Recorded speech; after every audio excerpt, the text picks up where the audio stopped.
वक्रतुण्ड महाकाय सूर्यकोटि समप्रभ निर्विघ्नं कुरु मे देव सर्वकार्येषु सर्वदा। जनगण मन अधिनायक जय हे भारत भाग्य विधाता। पंजाब सिंध गुजरात मराठा द्राविड उत्कल बंगा विंध्य हिमाचल यमुना गंगा उच्चल जलधि तरंगा। तव शुभ नामे जागे तव शुभ आशीष मांगे गाहे तव जय गाथा। जन गण मंगलदायक जय हे भारत भाग्य विधाता। जय हे जय हे जय हे जय जय जय जय हे।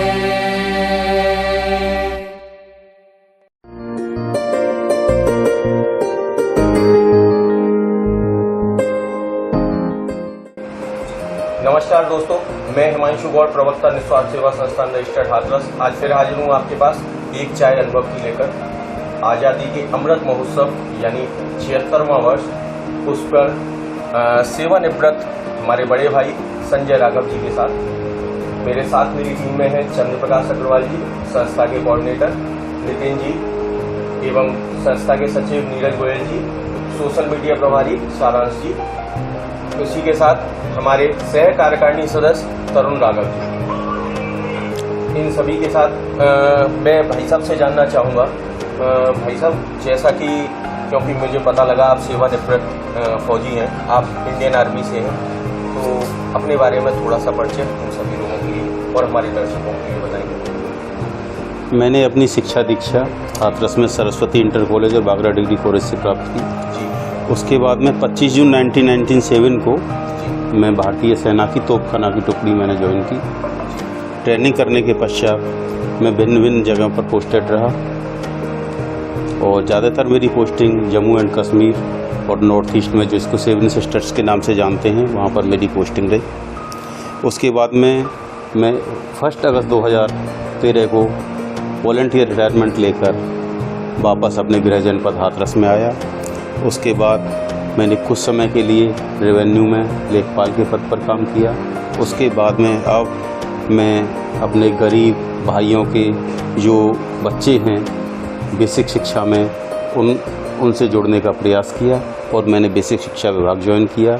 अभी मैं बेसिक शिक्षा विभाग जनपद हाथरस में कार्यरत। आप सेवानिवृत्त फौजी रहे और उसके बाद आपने, जैसे फौज के बाद में आदमी एक नौकरी को ज्वाइन करते हैं, सेवानिवृत्त होने पर आपने लेखपाल का जॉब क्यों छोड़ा? मतलब कोई कारण था या एक केवल वैसे ही मन में इच्छा नहीं हुई, क्या वजह थी? एक्चुअली क्या है, सेना में जाने से पहले जी मैंने बहुत प्रयास किया एक शिक्षक बनने का। अच्छा। मेरा शुरू से जुनून था कि मैं इस व्यवस्था से जुड़ूं, लेकिन कुछ पारिवारिक परिस्थितियाँ ऐसी रहीं कि मैं नहीं जुड़ पाया। तो सेना से आने के बाद फिर मैंने पुनः प्रयास किए और जो भी कोर्सेज होते हैं शिक्षा में जाने के लिए, उससे रिलेटेड कोर्स होते हैं, वो मैंने कोर्स किए और जो कुछ फिर मैंने बेसिक शिक्षा को ज्वाइन किया और उसके पीछे भी इंडियन आर्मी का बहुत बड़ा योगदान है। जहां आज मैं बेसिक शिक्षा में हूं, वो भी इंडियन आर्मी की वजह से ही।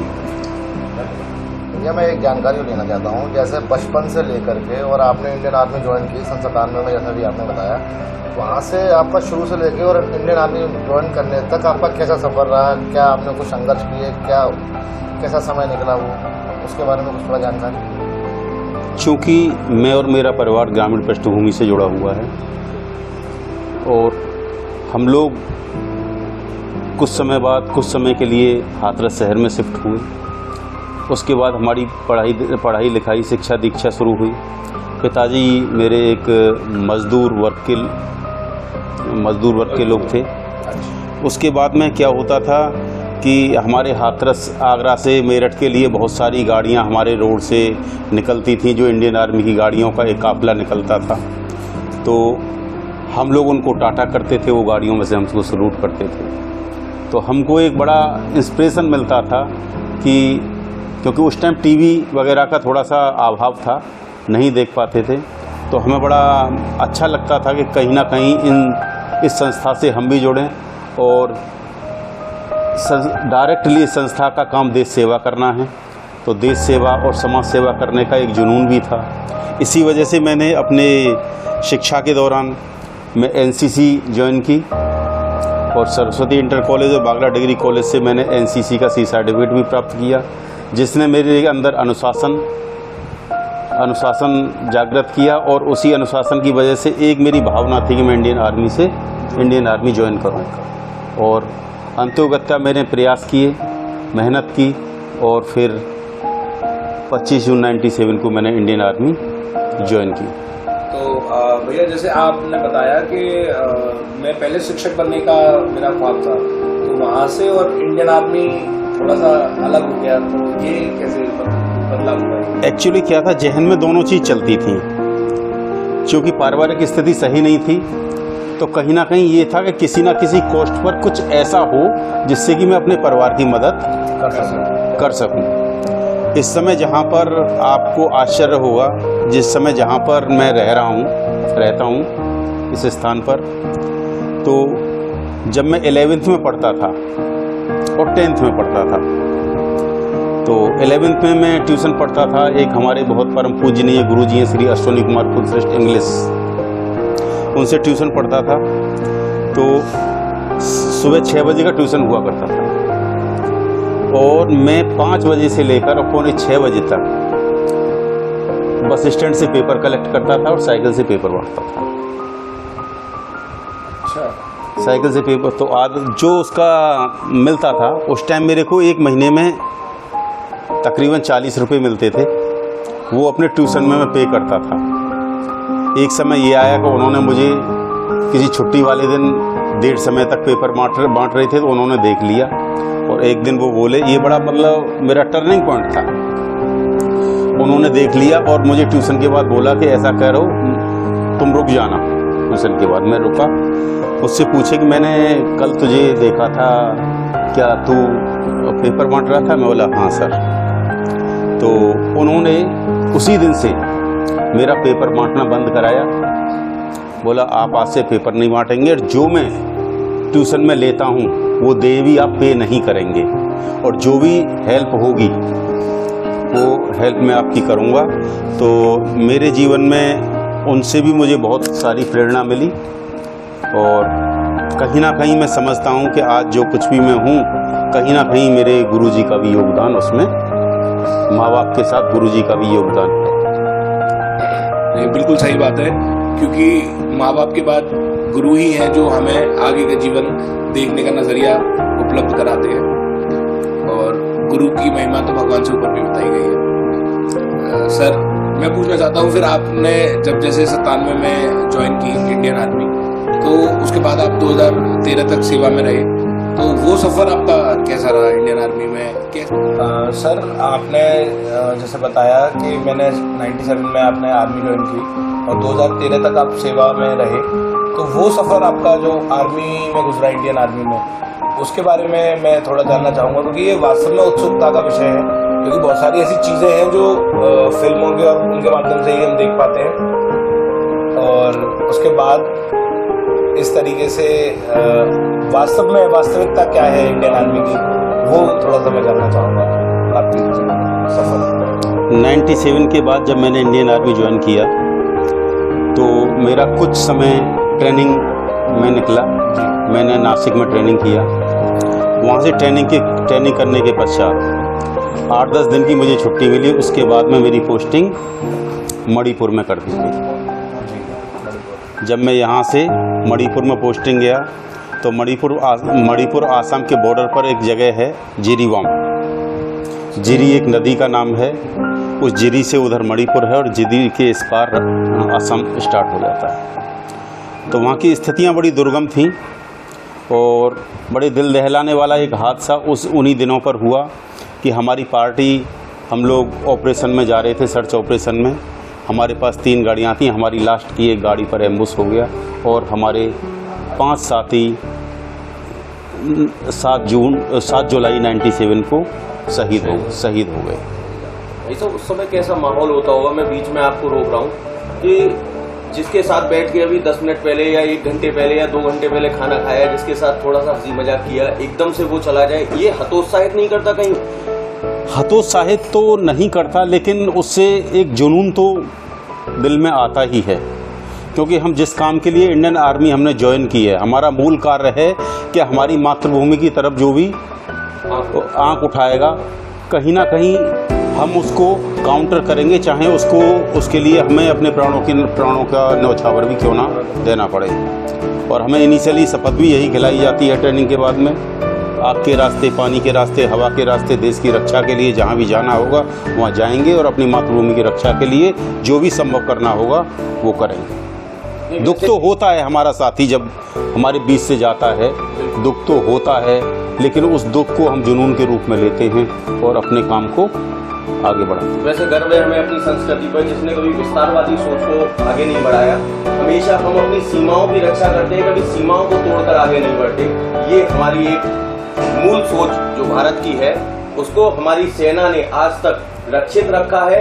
इस काम के लिए भी मैं विशेष रूप से इंडियन आर्मी का धन्यवाद ही कर सकता हूँ। उससे ज्यादा तो मैं क्या कहूँ उनके लिए, क्योंकि जिन्होंने इस सीमाओं को आज तक यहाँ तक रोके रखा है कि हमारे दुश्मनों ने कई बार प्रयास किए और उनके बावजूद भी हम आज यहाँ पे अपनी सीमाओं पे पूरी तरह से चौकसी करते हुए उन्हें बचाए हुए हैं, तो निश्चित तौर पे इसका पूरा श्रेय भारतीय सेना को ही जाता है। सर, जैसा कि आपने बताया कि आप पहले आर्मी में थे, अब आप वॉलंटरी रिटायरमेंट लेके आप आ रहे हैं वापस, तो सर आप कारगिल युद्ध में भी थे, तो आपका उसमें क्या रियल फेजेस क्या थे, उस समय क्या चुनौतियाँ थीं उस तरफ से बॉर्डर में जब आप थे? एक्चुअली जम्मू के अंदर एक जगह का नाम पड़ता है सतवारी,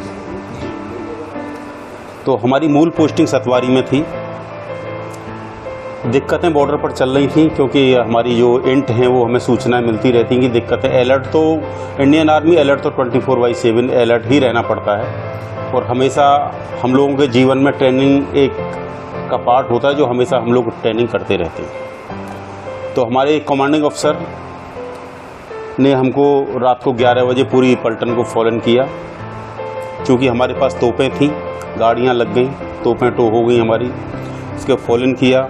उसके बाद में 11 बजे हमारी ब्रीफिंग रात को स्टार्ट हुई। हमारी रात को ब्रीफिंग स्टार्ट हुई, हमारा ब्रीफ हुआ कि भाई हमें जाना है और हमें कौन सा एरिया ऑक्यूपाई करना है और दुश्मन के कौन कौन से इलाके हमारे अंडर में होंगे। तो तकरीबन 1 घंटे हमारा ब्रीफिंग चला और तकरीबन 1 बजे के आसपास हम बॉर्डर लाइन के लिए मूव हो गए। चूँकि हमारे पास तोपें थीं, तो हमने अपने गन एरियाज़ हमें जो मिले हुए थे, हमने अपनी तोपों को डिप्लाई कर दिया। उसके बाद में हम लोगों का ये कारगिल वार का घोषणा हो गई, क्योंकि स्थितियां ऐसी थी कि दुश्मन ऊपर था और हम थोड़ा नीचे थे। ये हमारा थोड़ा सा माइनस पॉइंट था, लेकिन हमारे वो फोर्स तोपें जो हमारे पास थी और एयरफोर्स की मदद से हमने अपनी जगह को उनसे छुड़ाया। और बहुत सारी स्थितियां कारगिल युद्ध के दौरान ऐसी होती थीं, लोगों का रहना, खाना, हम लोगों के पास में खाना पीछे से हमारे मेस से खाना आता था, क्योंकि लड़ाई तो लड़नी है लेकिन खाना भी खाना है, तभी तो आगे चल पाएंगे। उसके बाद में सुबह के 3-3 बज जाते थे और हम शाम का खाना खाने का टाइम नहीं मिलता था। मतलब ऐसा ही नहीं है कि भूख भी नहीं लगती थी, क्योंकि बहुत सारी चीज़ें ऐसी थीं कि एक ट्रुप हमारा फायरिंग करता था, एक ट्रुप हमारा ट्रेंच खोदता था सेफ्टी के लिए, क्योंकि सेना में ट्रेंच खोदना भी अपने बचाव के लिए बहुत ज़रूरी होता है। तो जो वहाँ के सिविलियंस थे J&K के, विशेषकर जो प्लेन एरिया में रहते थे, और उनमें से बहुत ज़्यादा संख्या अपना कश्मीरी ब्राह्मणों की थी, कश्मीरी राजपूत, कश्मीरी ब्राह्मण, वो लोग रहते थे। वो लोग भी बहुत सारी मदद हम लोगों की करते थे और कैजुअल्टी भी हमारी बहुत हुई। ऊपर से डेड बॉडियाँ भी आती थी, हमारे भी साथियों की बहुत कैजुअल्टी हुई। एक ट्रुप हमारा तैनात था, हम डेड बॉडियों को पैक करके MS में मिलिट्री हॉस्पिटल में भेजते थे, फिर उन जहाँ की बॉडियाँ थी अब वहाँ पर उनको डिस्पैच कराते थे, ससम्मान उनको वहाँ से भेजा जाता था। वैसे भी दुनिया का सबसे अगर दुर्गम रण क्षेत्र कोई कहा जाता है तो वो सियाचिन को कहा जाता है। इससे ज्यादा दुर्गम रण क्षेत्र कहीं नहीं हुआ। और सियाचिन जैसी जगह पे जब इंडियन आर्मी देश की सरहदों की रक्षा करती है तो ये वास्तविकता में एक बड़ी बात है, क्योंकि दुनिया की सबसे दुर्गम रण क्षेत्र में जाके लड़ना, और वो भी वहाँ कारगिल और सियाचिन, अगर जहाँ तक मैंने अभी तक जाना है, बाकी तो आप बता सकते हैं, तो वो ऐसी जगह है कि जहाँ 90% एरिया में दुश्मन आर्मी ऊपर थी और हम नीचे थे, क्योंकि उन्होंने पोस्टी वो कवर की हुई थी जिन पोस्टों से वो हमारे हाईवेज और हम लोगों को नुकसान पहुंचा सकते बर्फ के दिनों में। तो उस जगह पे जाके लड़ना, और क्या ऐसा भी था जैसे तोप खानों के बारे में मैंने उस समय सुना था कि रडार की मदद से तोपों के निशाने इतने सटीक हुआ करते थे, फौजी जो हमारी आगे जो टुकड़ी थल सेना की चलती थी वो अपने से 500 मीटर या 700 मीटर ऊपर भी फायर करा लेती थी कि बोले कोई दिक्कत नहीं है, क्योंकि इतनी सटीक निशाने हमारे तोप खाने के लग रहे हैं तो हमें कोई दिक्कत नहीं आएगी। एक्चुअली क्या होता है, तो खाने के फायर को एडजस्ट करने के लिए एक ऑब्जर्वेशन पोस्ट होता है जिसको हम सेना की भाषा में ओपी बोलते हैं। तोप खाने के ही कुछ एक्सपर्ट लोग,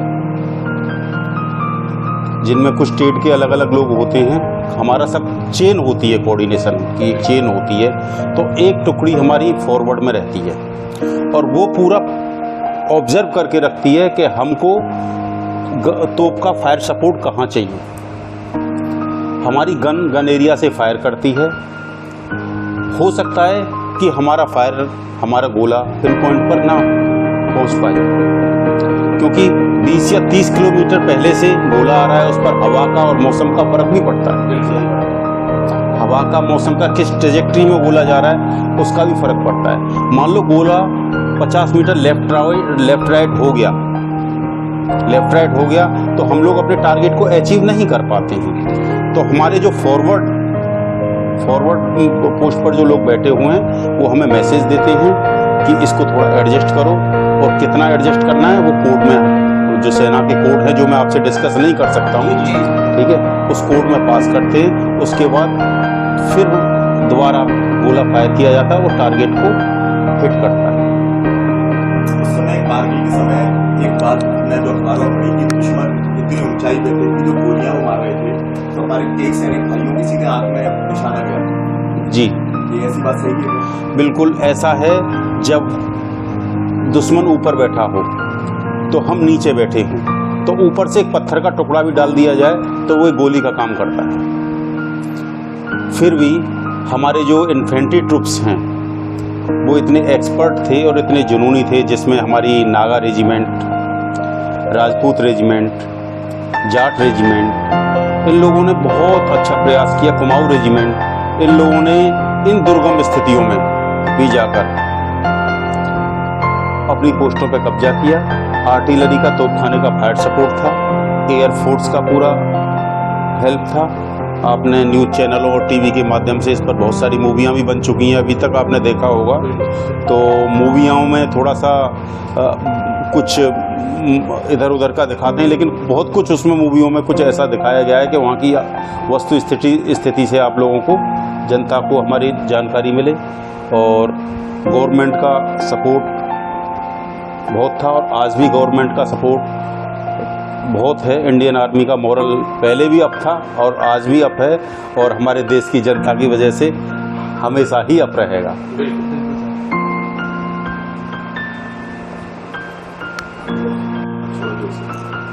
भारत माता की जय।